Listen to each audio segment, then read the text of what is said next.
تو اب جب تک یا تو وہ مال نہ لوٹا دے اور زنا کے معاملے میں جب تک لواحقین سے اور جس کے ساتھ زیادتی ہوئی اس سے معافی نہ مانگ لے اور وہ معاف کر دیں، اب جا کر اس کی توبہ معتبر کہلائے گی، اب سمجھا جائے گا کہ اس نے توبہ کر لیا۔ ایسا نہیں ہوگا توبہ ہے کوئی تماشا نہیں ہے، ایسا نہیں ہوگا کہ مال کھا لیا، سب کچھ لے لیا لوگوں سے، اب اللہ سے توبہ کر لے، اب کعبے کو چلا جائے کہ جی میں حج کراؤں، میں عمرہ کراؤں، میرے گناہ معاف ہو جائیں گے۔ شریعت کے اندر ایسا کوئی ضابطہ حقوق العباد کے گناہوں کے معاف ہونے کا نہیں ہے۔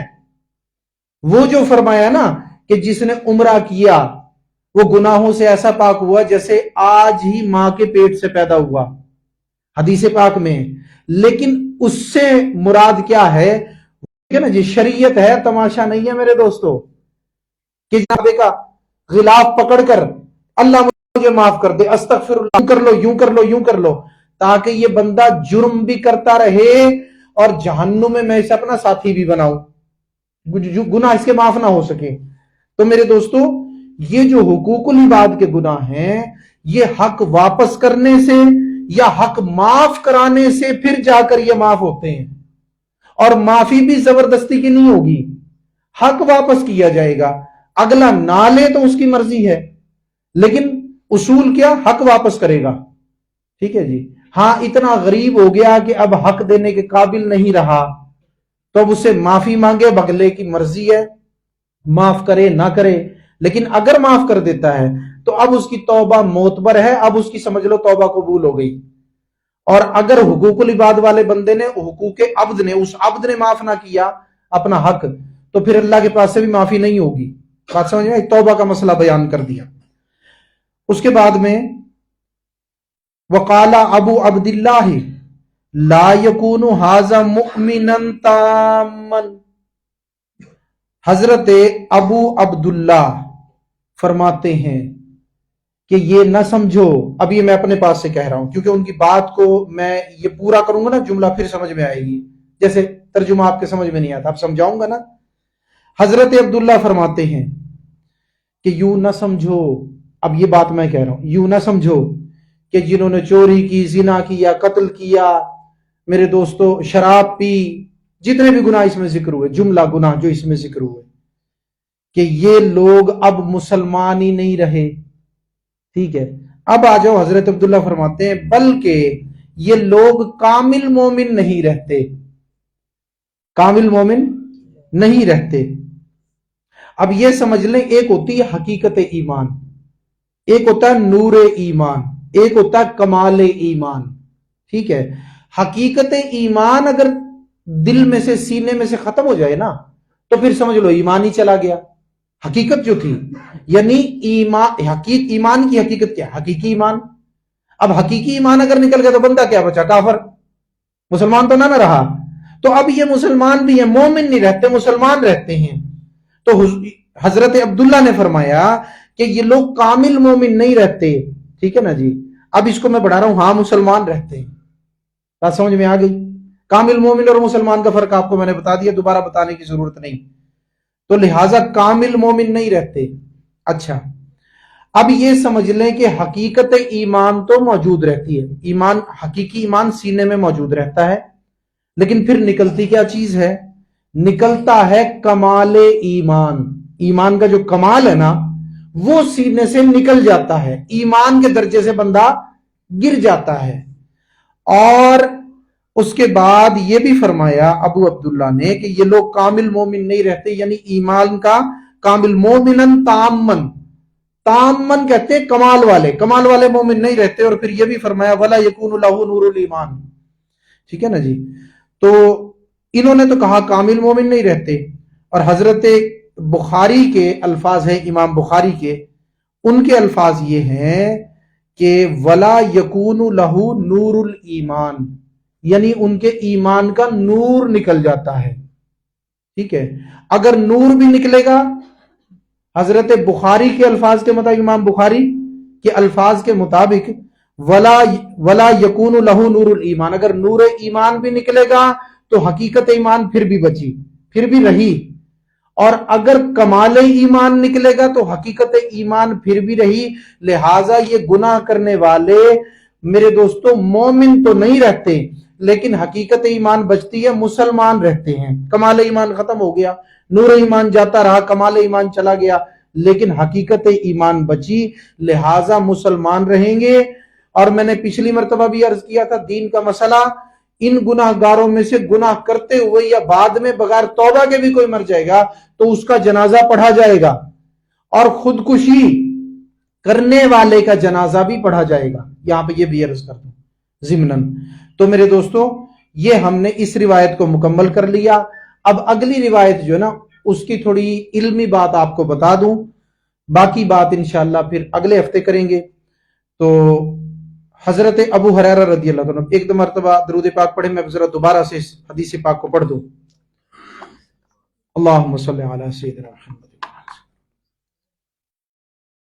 وعن ابی ہریرہ قال قال رسول اللہ صلی اللہ علیہ وسلم آیات المنافق ثلاث زاد مسلم و ان صام و صلی و زعم انہ مسلم ثم اتفقا اذا حدث کذب و اذا وعد اخلف و اذا تؤمن خانا.